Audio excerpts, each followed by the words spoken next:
नमस्कार, आप देख रहे हैं सिटी केबल और मैं हूं आपके साथ सलोनी राणा। आज हमारे खास कार्यक्रम कृषि वार्ता में आप सभी का स्वागत है। आज हमारे साथ हैं पूर्व प्रधान वैज्ञानिक एवं कृषि विज्ञान केंद्र के अध्यक्ष डॉक्टर दिलीप गोसाई। नमस्कार डॉक्टर साहब, गेहूं की फसल लगभग पकने की कगार पर है, तो किसानों को उसके लिए कोई सुझाव जो आप देना चाहते हो? देखिए किसान भाइयों के अभी गेहूं की फसल जो है वो बहुत अच्छे से पकने की ओर है और भगवान जी से आराधना है कि आपकी फसल बहुत अच्छी हो। कहीं कहीं से हमको छिटपुट आने लग गए हैं संकेत कि पीला रतुआ रोग जो है वो हल्का सा हमारे ज़िले में कहीं कहीं आया है। तो हम किसानों से कहेंगे कि आप थोड़ा चौकस रहें। पीला रतुआ रोग इन दिनों में अक्सर आ जाया करता है और अगर ऐसा अंदेशा है तो वो अपने निकटतम कृषि अधिकारियों से संपर्क करें और उनकी सलाह के मुताबिक जो भी वो दवा का छिड़काव करने के लिए कहें तो उसको तुरंत करें ताकि उस बीमारी से आपकी फसल को कोई नुकसान ना हो। मैं ये भी कहना चाहूँगा कि किसान भाई गेहूं की फसल जब पकेगी तो उसको जब काटेंगे तो काटते समय कुछ किसान भाई थोड़ा जल्दी करते हैं, वो जानते हुए भी कि अभी उसमें हल्की सी नमी ज़्यादा है, वो अगर करते हैं तो उससे हमारे देश को बहुत बड़ा नुकसान होता है। तो किसान भाइयों से अनुरोध है कि आप अपनी गेहूं की फसल को तभी काटें जब उसमें नमी की मात्रा जो है वो निर्धारित मान्यताओं और मानकों के मुताबिक हो, क्योंकि कटने के बाद ये गेहूं जो है इसका हम भंडारण करते हैं बहुत बड़े गोडाउन्स में, जो सरकारी गोडाउन होते हैं। मान लो FCI में अगर ये होता है, CSWI में होता है, सेंट्रल वेयर हाउसिंग में, तो किसानों ने तो बेच दी मगर उसमें नमी अगर है तो हमें आशंका रहती है कि उस नमी के चलते उन गोडाउन्स में रखने के बावजूद उसमें किसी भी प्रकार के कीट जो हैं या उसमें अन्य कुछ नुकसान देने वाले जीव हैं वो आ सकते हैं, जिससे कई टन जो है गेहूं हर साल देश में ख़राब हो जाती है। तो उत्पादन उपरांत हमको पूरा फ़ायदा लेना है और उसके भंडारण के लिए किसानों से हमारा आग्रह है कि वो निश्चित जितनी भी हम आपको अनुमति देते हैं आप अच्छे से जानते हैं, आप कड़क करके तोड़ के देख सकते हैं कि पूर्णतः अगर पक गई है गेहूं तो उसी वक्त उसकी कटाई जो है उसको शुरू करें। डॉक्टर गोसाई, गेहूं की फसलों के अवशेष जो बच जाते हैं उनके प्रबंधन के लिए आप किसान भाइयों को क्या संदेश देंगे? मैडम, आपने अभी पूछा कि फसलों अवशेष प्रबंधन जो है गेहूं कटने के बाद कैसा हो, तो उस संदर्भ में मैं ये कहना चाहूँगा कि पूरे देश भर में और विशेष रूप से उत्तरी भारत में फसलों के कटने के बाद अक्सर फसलों अवशेषों में किसान भाई आग लगा देते हैं और इसको बड़े गंभीरता से लिया गया है। हमारी हरियाणा सरकार ने विशेष एक आह्वान चलाया है और हम जब कृषि विज्ञान केंद्र में काम करते रहे हैं तो हमने पहले कई सालों से ये विशेष अभियान चलाया हुआ था। मैं बहुत खुश हूँ कि हाल ही में सरकार ने काफ़ी ज़्यादा सब्सिडी दी है और जो किसानों के क्लब हैं उनके माध्यम से मल्चर है, हैप्पी सीडर मशीन है, कंबाइंस हैं, ट्रैक्टर्स हैं, हैरो हैं, ड्रिल्स हैं, इन पर बहुत ज़्यादा उन्होंने ध्यान दिया मशीनीकरण के ऊपर। और सबका मूल लक्ष्य यही है कि जो फसलों के अवशेष हैं उनका प्रबंधन जो है हम ठीक ढंग से करें। तो हम किसानों से ये कहना चाहेंगे कि वो फसलों के कटने के बाद फानों को या तूड़ा जो बनाते हैं उसको आप रीपर से बनवाएं और गेहूं का भूसा जो है वो पशु आहार के रूप में विशेष महत्व रखता है और किसान इसको कई सालों से रखते भी आ रहे हैं। मगर उसके भंडार जो हैं वो उसको एक कोठरे में या एक घर में रखते हैं। तो जब गेहूं कटने वाली हो तो पुराने वाले भूसे को आप निकाल लें और उसके नीचे जो अगर फर्श पक्का है तो उसको अच्छे से सुखा लें। अगर वो कच्चा है तो वो लोग खुद से लिपाई कर सकते हैं गेहूं को, भूसे को भंडारण से पहले, ताकि वो 10-15 दिन में अच्छे से सूख जाए। और 4-5 इंच जो साइड वाला है उसमें भी लिपाई करें, क्योंकि नमी होने के चलते जब ये भूसा अप्रैल मई का इकट्ठा किया हुआ अगले अप्रैल मई तक उनको इस्तेमाल करना है, तो अक्सर देखा गया है कि बरसात के साथ सीलन आने पे नवंबर दिसंबर में नीचे के जो लंप्स हैं, बड़े बड़े टुकड़े जो हैं भूसे के, वो ख़राब हो जाते हैं। और मेरा ऐसा मानना है कि कई टन भूसा खराब होता है देश में, तो इसको भी हमको संजो कर रखना है। तो किसान पहले तो संग्रहण करेंगे पशु आहार के लिए, और दूसरा मैं ये कहना चाहूँगा कि जो फसलों के फाने खड़े हैं खेत में, उनको अक्सर किसान भाई आग लगा देते हैं। उससे होता है वायु में प्रदूषण और साथ ही कई तरह के नुकसान होते हैं पर्यावरण को। तो उस संदर्भ में मैं हाथ जोड़ के अपील करना चाहूँगा किसान भाइयों से कि वो बिल्कुल भी फानों में किसी भी हालत में आग नहीं लगाएं। और इसके चलते हरित अभिग्रहण, जो दिल्ली में हमारा सबसे बड़ा एक कार्यालय है, जिसको ग्रीन ट्रिब्यूनल के नाम से जाना जाता है, उन्होंने पिछले साल इसको बहुत ही गंभीरता से लिया और उन्होंने कहा है कि जो भी इसको लगाएगा फानों में आग, तो उनको दंड भी देना हो सकता है और ये अपराध माना जाएगा। तो हम अनुरोध करेंगे कि इन फानों को वो आग नहीं लगाएं और मल्च करके पुनः जो धरती माँ है उसको ही वापस कर दें, ताकि भूमि की उर्वरा शक्ति जो है वो बनी रहे। और आग लगाने पे अक्सर देखा गया कि तापमान बहुत ज़्यादा ज़मीन का बढ़ जाता है, जिससे मित्र और शत्रु कीट जो हैं दोनों का नुकसान हो जाता है। और इससे आने वाली फसल में, खेती में, पैदावारी में काफ़ी नुकसान हमने आंका है। तो किसान अच्छे से इसका भंडारण करेंगे गेहूं के भूसे का पशुओं के आहार के लिए, और साथ ही फसलों अवशेषों में आग नहीं लगाएंगे, ऐसा सलोनी हम कहना चाहेंगे। डॉक्टर साहब, पशुओं के लिए हरे चारे में बरसीम आजकल लगी हुई है, जी। तो उसके बीज किसान भाइयों को रखने के लिए कोई सुझाव दीजिए। जिन किसान भाइयों ने बरसीम लगाई हुई है BL 42, बरसीम लुधियाना 42 के नाम से, पंजाब कृषि विश्वविद्यालय लुधियाना की है, उसका बीज किसान भाई रख सकते हैं, ऐसा मैं उनको सुझाव दूंगा। अभी 1-2 काट वो और लेंगे, ये मई के आखिर तक जाती है, मगर अभी वो इस समय अप्रैल में इसको रोक देंगे ताकि उसमें फ्लावरिंग हो, फूल आ जाए और अच्छे से उसका बीज बने। और साथ ही ये ध्यान देंगे कि कासनी नहीं हो और उसमें से कासनी को निकाल दें ताकि बीज की गुणवत्ता बनी रहे। और अगर किसानों ने लगाया है BL 10 बरसीम लुधियाना 10, तो उसका बीज भी रख सकते हैं। मस्कावी बहुत प्रचलित है, वो अभी अप्रैल में ख़त्म हो जाएगी, तो आप मस्कावी को नहीं रखें बीज को, ये सुगमता से उपलब्ध हो जाता है मार्केट में और इस पर सब्सिडी भी है। तो किसान भाई अगर अच्छी उनकी बरसीम की फसल है और उन्होंने बीज बहुत ही अच्छे सोर्स से, स्रोत से लिया है, तो उसका बीज रख सकते हैं अगले साल के लिए। सर, गेहूं कटने के बाद जो किसान भाई सब्जियों की खेती करते हैं, तो उनको कुछ सुझाव दीजिए कि वो कौन कौन सी सब्जियां लगा सकते हैं। किसान भाइयों, ऐसा है कि अभी गेहूं पक रही है और हमारे ज़िला में काफ़ी ज़्यादा सब्जी की अच्छी खेती होती है, ऐसा मैं जानता हूं। विभिन्न ब्लॉक में 434 गांव हैं। घरौंडा की बात करें तो वहाँ अभी खरबूजा लगाएंगे कुछ लोग, तो वो गेहूं के साथ साथ ही, अभी पकी नहीं है और बीच में ही लाइन बना के उसमें खरबूजा लगाते हैं, तो वो खरबूजा लगा सकते हैं। कुछ लोग लगा सकते हैं हरा घिया, इसका सीज़न आ गया है, गेहूं के साथ ही खड़े खड़े लाइनों में अगर चाहें तो लगा सकते हैं, डॉल पे भी लगा सकते हैं। मगर जो बहुत ही अच्छे मन से और खेती करते हैं सिर्फ सब्जियों की, उनके लिए हमारा अनुरोध है कि वो करेले की सब्ज़ी लगाएं, ये बहुत अच्छे भाव में बिकती है और काफ़ी लाभ होता है किसानों को। वो खीरे की सब्ज़ी लगा सकते हैं और बेल देने वाली जितने भी हमारी किस्में हैं उनको वो लगाएं।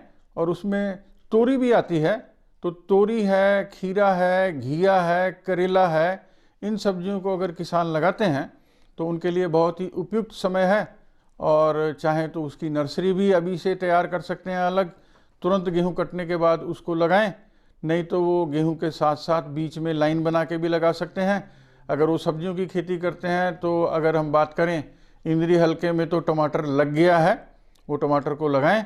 और अगर हम बात करें नीलोखेड़ी हल्के की, तो वहाँ पर टमाटर ख़त्म होने को है, वो लोग पहले लगाते हैं और वो अभी करेले में आएंगे और वो घिया में आएंगे और वो करेले में और घिया के साथ तोरी भी लगाते हैं। तो उन सब्जियों को लगाएं तो उनको आर्थिक लाभ मिलेगा। मगर मैं ये कहना चाहूँगा कि अच्छे बीजों को सुनिश्चित करें समय रहते किसान, क्योंकि बहुत देर हो जाती है, उसके बाद किसान इधर उधर भागते हैं। तो बीज की उच्च गुणवत्ता होने पे अगर बीज अच्छा है तो उससे आपकी फसल की उत्पादकता भी अच्छी होगी। सर, गेहूं को काटने के बाद किसान भाई जो है वो धान की खेती करते हैं, तो उसके लिए कोई विस्तृत जानकारी दीजिए। बहुत अच्छा प्रश्न किया है आपने।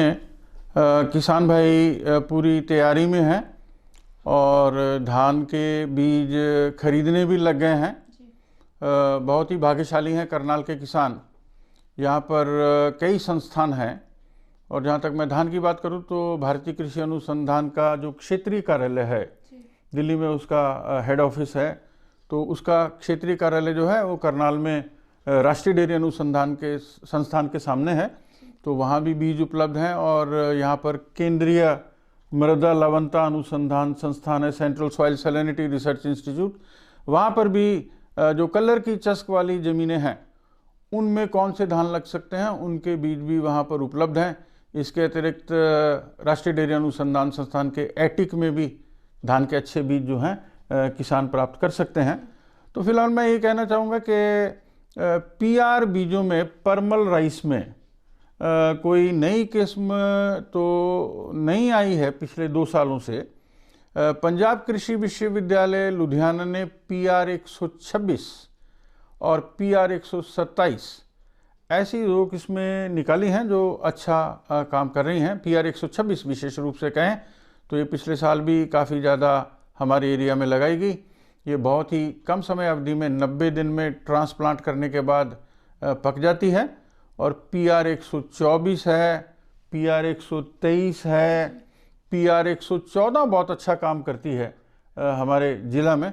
तो किसान PR 114 लगा सकते हैं, 123 लगा सकते हैं, PR 124 लगा सकते हैं, PR 126 लगा सकते हैं। इन किस्मों के अच्छे बीजों को वो जो है पहले ही सुरक्षित चयनित कर अपने घर में ले आएँ ताकि उनको उस समय दिक्कत ना हो। और सरकार भी अभी थोड़े ही दिनों में अपने भंडारणों से सब्सिडी में इन बीजों को मुहैया कराएंगे। तो अगर मैं बात करूं असंध एरिया की तो वहाँ पर किसान भाई पूसा 44 लगा सकते हैं।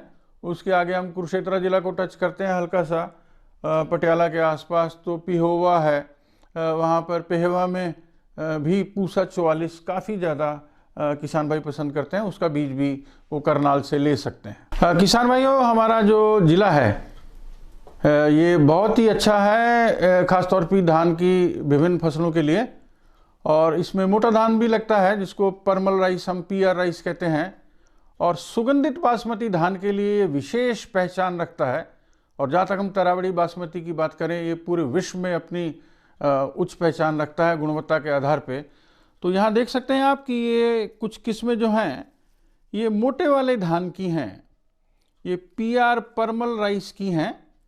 और यहाँ पर ये जो किस्में हैं जहाँ पर हल्की हल्की आप कह सकते हैं, आम भाषा में किसान कहते हैं मूछ है इनकी, इनको हम सुगंधित बासमती की श्रेणी में लाते हैं।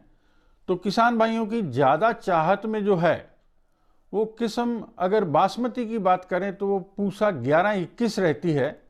इसका बहुत ही अच्छा जो है हमने देखा है कि कितना लाभ कमाया है किसानों ने।